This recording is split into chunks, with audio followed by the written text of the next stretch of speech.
Okay, so every time a new hack comes out, people ask me, well, did you get hacked? And I go, well, no, that hack didn't affect me. And then they go, oh, you're lucky. And I explain to them, not because I was lucky, but because the particular hack could not have affected my machines for a number of different reasons.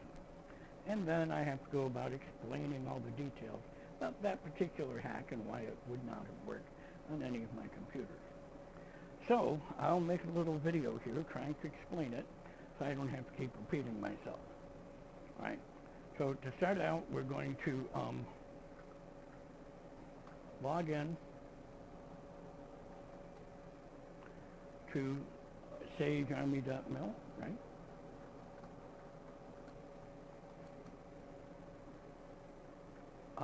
Semi-automatic ground environment, U.S. Department of Offense, authorized use only. Greetings, Professor Falcon. Now, once the silly script is over, obviously this is not a U.S. military computer. It's just lying to you because I feel no reason to tell a hacker the truth. Why would I? Okay. So now I'm on the machine. Now the first thing a hacker is going to want to do is see what operating system the computer is running, and they're going to want to see what files or what's running on the machine and all that. So there's commands to do that. The ls command will show you what the files are. All right, then I could go ls-r, and I could go ls-r/, and it would show every file on the entire computer from the root all the way throughout the file system. That'll take a long time, but somebody might ask the question, why is that command on this computer? Or they might ask why I always remove it from my computers. Well, I remove it from my computers because I don't need to know what files are where. Okay, I have many ways to figure that out, and I have an image of each of the machines that I do my work on that I have that ability. And so why would I give it to the hacker? Why would I put the ls command on a computer that's connected to the internet? Well, that's freaking nuts. That's psychotic. You'd have to be an idiot, right? The other one I like is uname, where you do this little command and it tells you exactly what operating system, the kernel version. Now you can go and search for all kinds of different, all kinds of different vulnerabilities for that version. So why would you even leave the uname command on your server? That makes no sense at all. That's just plain stupid. And if for God knows what reason you actually needed to leave the uname command or the ls or any of these commands on your server, any of the core utils at all, which you certainly don't, particularly if your server is just serving web pages, it just needs to boot up and serve web pages. It doesn't need anything else. And so everything else is for the hacker, not for you. The only thing that's for you is a web server, right? So you just don't put these things on there. Now, I normally, if you look here, you'll see that we'll see that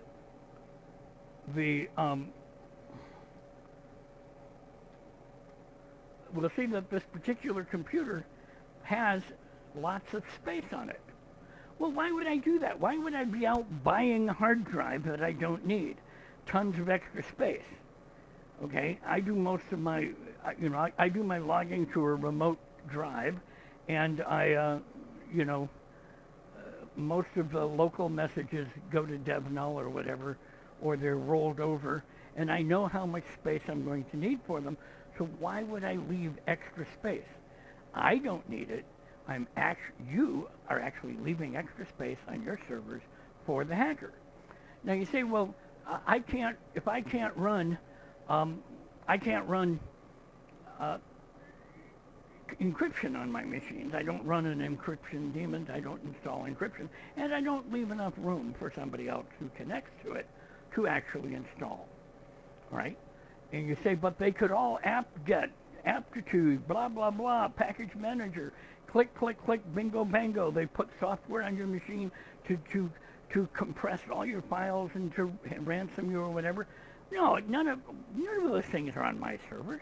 Why would I have apt-get, aptitude? Why would I have a package system on a server? Once it's running, once you have your image done, you remove that stuff. You don't bother putting that on the server. Why would you?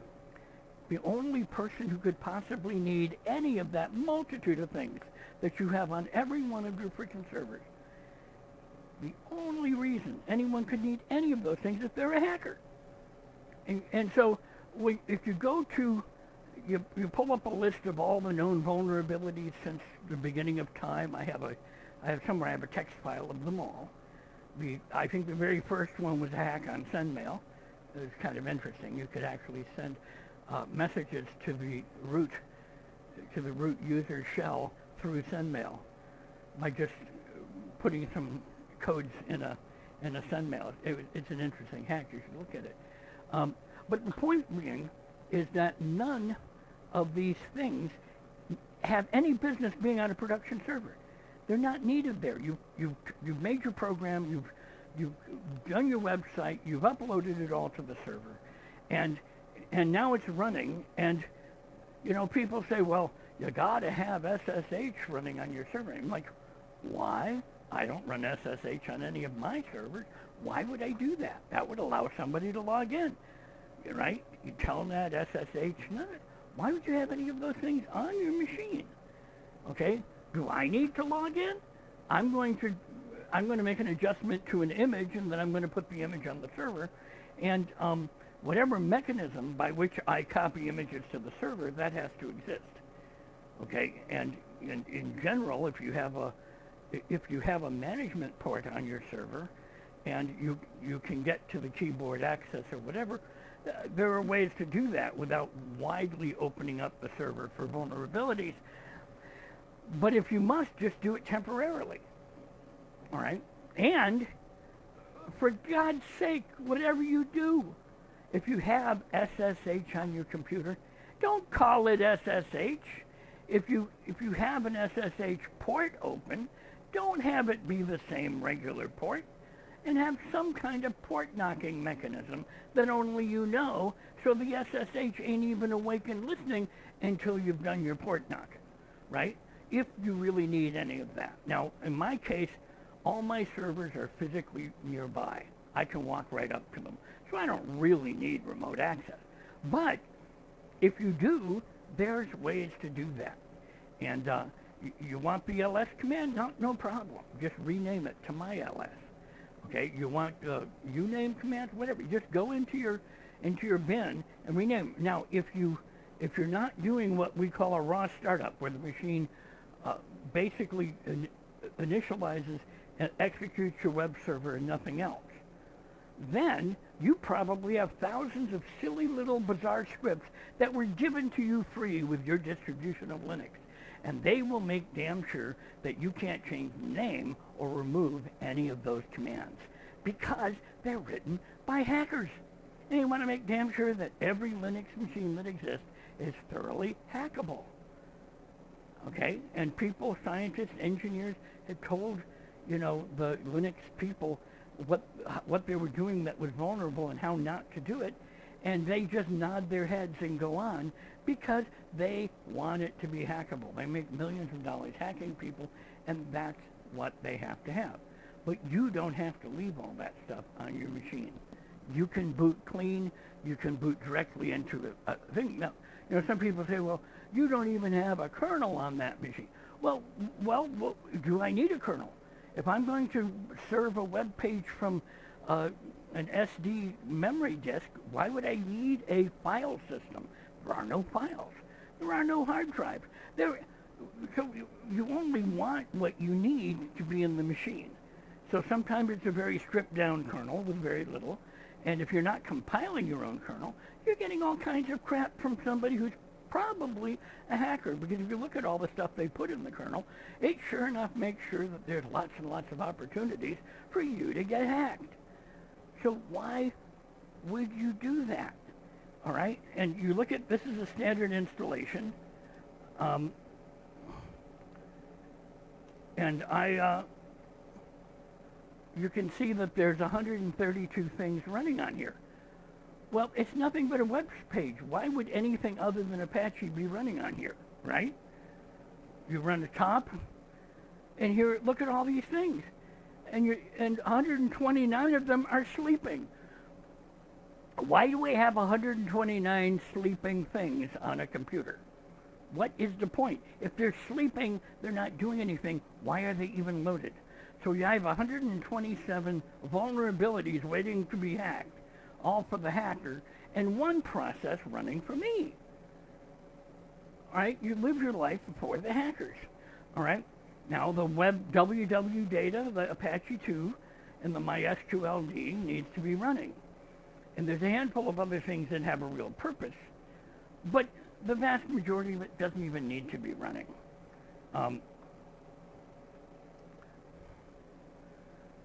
We look at how much memory and CPU and everything's being tied up by totally nothing on a server that nobody's going to it, nobody's browsing the web. It has, the only connection is me going to the shell. And it's all loaded up with all these things, with all this memory and all the CPU, all for nothing, okay? All for the hacker. If you do an ls of bin, all right, you see a lot of stuff. We ask it how many stuff is there, and it tells us that there's 159 executable programs sitting in bin. Well, how many of those am I executing? Why do I need any of them? It's a production web server. All it's going to do is sit there day and night serving web pages. I'm probably not even going to go near the thing. It's actually hanging on the wall between my kitchen and the living room, and it hanging vertically on a wire because its plastic case rotted away long ago, and it was starting to get rusty. And so the point being that there's no reason for the vast majority of these things to even exist and be on a server. If you're playing with a computer or you're learning programming or something, you might need a lot of these things. You're going to be logging in, and the machine in my desk has a lot of stuff on it. But the servers don't need any of that. And everything you leave on your server is another vulnerability. No matter how you look at it, everything is an opportunity for somebody that you don't want to give an opportunity to. And that's not all. There's user bin. Okay? And I think the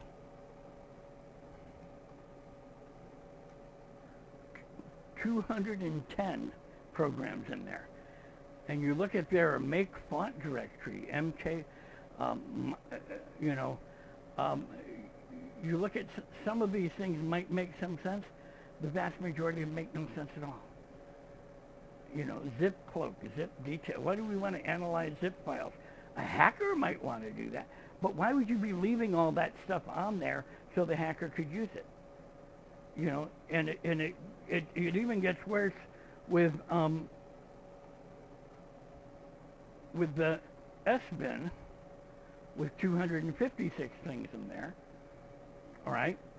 And so basically all of these programs, Zentrace, whatever, all these tools to look into your virtual instances that might be on the machine. You say, oh, all my virtual machines are secure.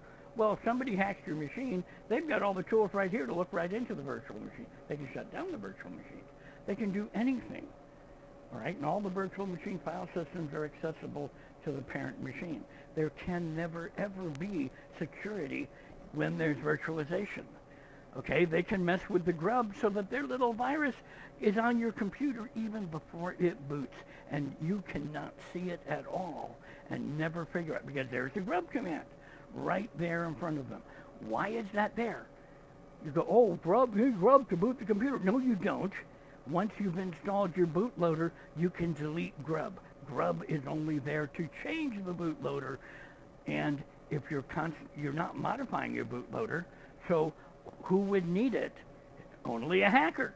Okay? The list goes on and on and on. Now, there probably is some hack somewhere that might actually work against one or more of my machines. If they have, it must have been really good because I'm not even aware of it. And for years, I ran the hackme.com website in the 1990s and had several million hack attempts per hour going on for some period of time. And so I don't know. But the thing is, don't make it easy for them. Don't leave all this stuff. Make an image for your server that's got nothing it don't need on it. And don't leave a bunch of startup scripts and sys commands and an entire sys system. They're so proud. Oh, we have this whole system to automatically start programs for you. You just do this or that. Well, that makes it really easy for a hacker to come along and have a program automatically start, so that the next time you reboot the machine, it encrypts your entire hard drive. Right? Now, if you're saying, well, I got to have encryption. I have to have encryption capabilities. I can't be without encryption. Not a problem. Okay? There's many different encryption algorithms. You take one encryption algorithm that you know is not entirely secure, that you know how to hack into it and get into it. Right? Then you rename it all the different encryption algorithms so that no matter what anyone thinks they're encrypting a hard drive with, they're encrypting it with that algorithm. I can show you how to do that in private. And once they hack you, you just unhack yourself because it's a hackable encryption algorithm. Easy, done deal. All right. Now, the idea that you have the ability to encrypt crap on your machine when your machine's not doing anything that would require that, that's pretty freaking scary. Why is it there? All of these machines that got encrypted, they weren't even using, two-factor authentication. They weren't encrypting their hard drives. They weren't using encryption. Why did it even need to be there? And I don't even leave enough room, so if somebody could go to install it, they would just run out of space because I don't leave enough room there for all the things that the hackers need. Why would I be buying hard drives and extra memory sticks and SD drives for hackers? All right, they can go buy their own hookers. Okay, I'm not buying stuff for them. All right, so you can understand how to do this. I'll get into the longer lectures if you're on our team. If you want to join our team, just contact me via the whatever the name is in this YouTube or whatever, and you can join our team, and we'll go through in more detail. But the moral of the story is, the more you put on the system, the more a hacker can use. Anything beyond what you absolutely need to serve a web page or to run whatever process you're running is for the hacker. It's not for you. And it takes away memory, it takes away storage space, and it takes away security, processing power. All for nothing. So that's my rant for today. Look forward to talking to you at the next one.